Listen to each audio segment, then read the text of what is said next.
La Cour pénale internationale confirme avoir émis un mandat d'arrêt contre l'ex-président philippin Rodrigo Duterte. Salut les amis et bienvenue sur Information Univers. Aujourd'hui, on doit parler de l'arrestation de l'ex-président philippin Rodrigo Duterte. Alors, si vous êtes prêts, on vous dit tout juste après le générique.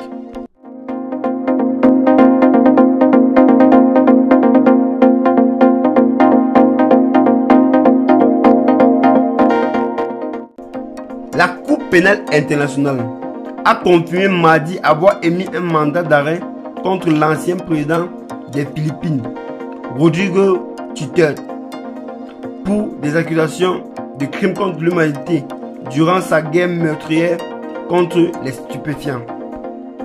Une fois qu'un suspect est placé en détention à la CPI, une audience de comparution initiale est programmée, a déclaré Padi Abdullah, porte-parole de la Cour. Alors que M. Duterte se trouve dans l'avion pour la Haye. L'ex-président des Philippines, Rodrigo Duterte, a été arrêté pour crime contre l'humanité à l'aéroport de Manille.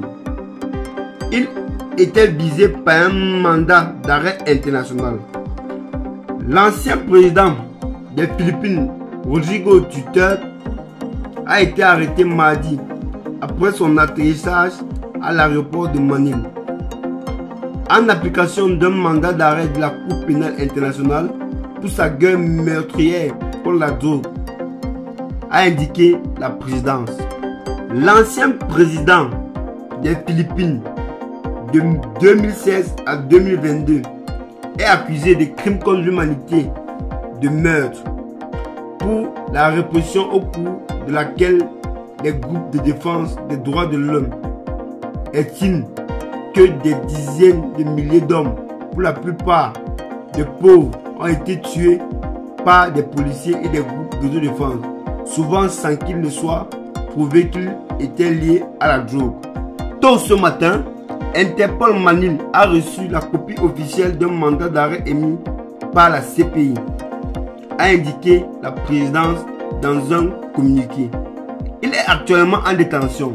L'ancien président et son groupe sont en bonne santé et sont en train d'être examinés par les médecins.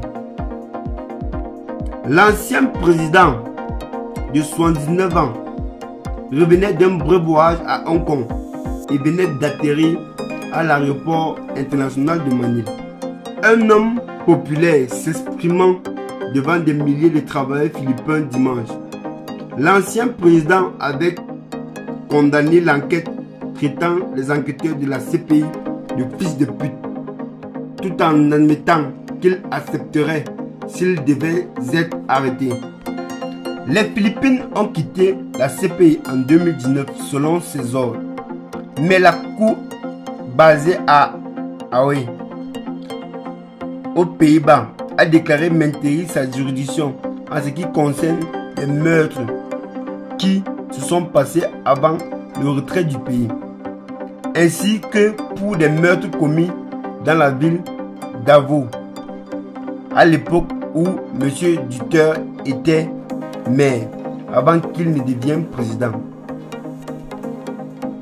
L'ancien président reste un homme extrêmement populaire pour de nombreuses personnes aux Philippines qui ont soutenu ces solutions rapides à la criminalité. Il reste une puissance forte et une force politique et elle en lice pour retrouver son poste de maire aux élections de mi-mandat en mai.